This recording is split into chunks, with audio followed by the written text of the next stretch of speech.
Our text today is part of the gospel regarding the coming of the Magi.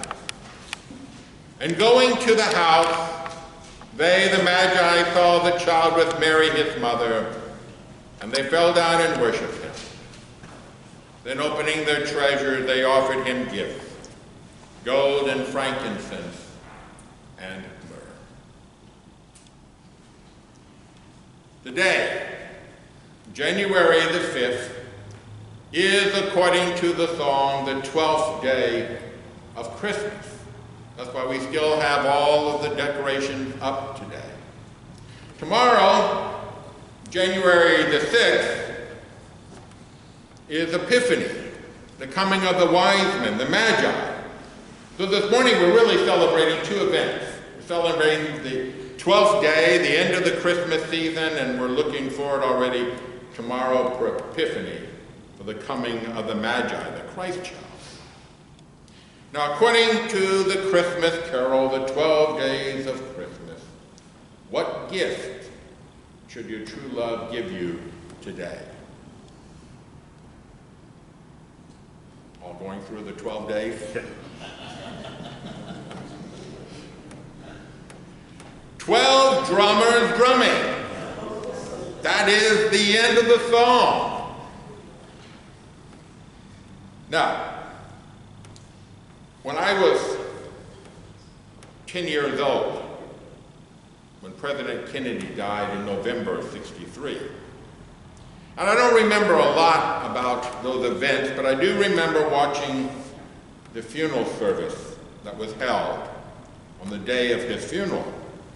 And I especially remember watching that military drum procession that led the procession out to Arlington Cemetery. In fact, I even again looked it up on YouTube.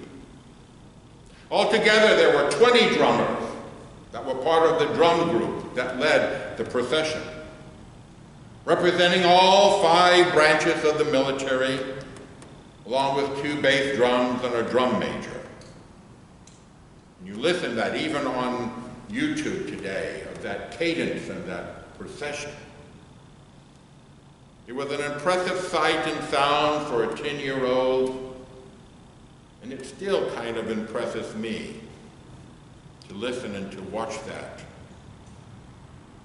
Now, it's easy to understand how they arrived at the number of 22 drummers for the presidential funeral.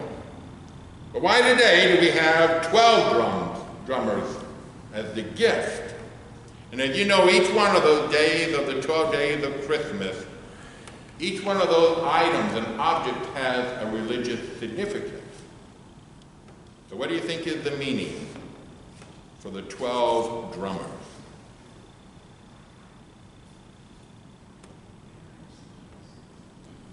Any volunteers? You might think it's the 12 apostles, but no, because 11 is what we use for the apostles, not counting Judas, who betrayed. The 12 drummers refer to the 12 points of the Apostles' Creed. And if you take your bulletin out, you'll notice this morning that as we recited the Apostles' Creed, you'll notice how it is divided out under 12 lines with a number by each one. Those represent the 12 main points of the Apostles' Creed. And notice the 12th one. What is that point? And the life everlasting. Amen. During these 12 days of Christmas, we have had 2 deaths in our church family. Teresa Wilcox, mother of Amy Miner, died on December the 26th, the 2nd day of Christmas. And last Sunday, Dorothy Ball died on the 5th day of Christmas. And in the midst of what is supposed to be the happiest time of the year, there has been a certain amount of sadness and crying and tears among people here at Holy Cross. And while we might not want to really think that Jesus' death and Easter has any real meaning at Christmas time, it's surprising to look at how many of the hymns of our Christmas carols and songs all point out and point forward to the death of Jesus. For instance, the Christmas hymn, Joy to the World. If you look at it, verse 3, which again we have printed because we're going to sing it in a few moments in our bulletin. In verse 3, it's all dealing with the work that this child is going to do. No more let sin and sorrows grow, a reference to the fact that no longer is sin going to be in charge. Nor thorns infest the ground, no more will the earth be cursed. That's a reference back to what God told Adam and Eve there in the garden when they first sinned, being cursed be the ground, and the difficulties that Adam and Eve and all of us would face because of sin. He comes to make his blessings flow. That is a reference to Jesus.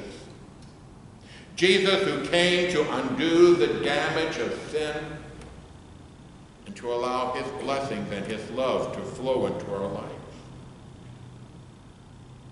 And the hymn closes with that phrase, repeating it over and over, far as the curse is found. Again, a reminder that God has removed the curse, the effect of sin completely and totally. Christ has won the victory. Death has been defeated. And that victory was even represented in those gifts that the Magi brought. Gold as a reminder that Jesus is the King.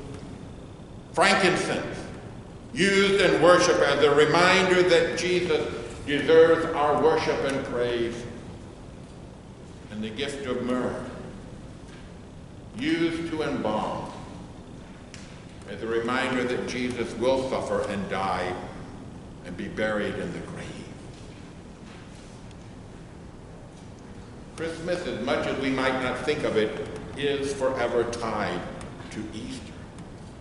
That is why we celebrate and have Christmas. To celebrate the birth of the child who came to set us free. The child who will destroy the power of sin and death by his own death. The child who will rise from the grave offering us life and forgiveness. And that is why we have those 12 drummers drumming. Why all of heaven again today, as always, is breaking out in worship and praise, proclaiming glory be to God on high, and peace to all on earth. The celebration still goes on, even after we have put away our decorations and have moved on. 12 drummers drumming. Some of you might be wondering at this point, well, since Pastor Mentz is talking about this being the last day of Christmas, and since he's been talking about drums, the 22 drummers for President Kennedy's funeral, the 12 drummers for the 12th day of Christmas, maybe this would be a good time for Pastor Mentz to mention the Christmas song, The Little Drummer Boy.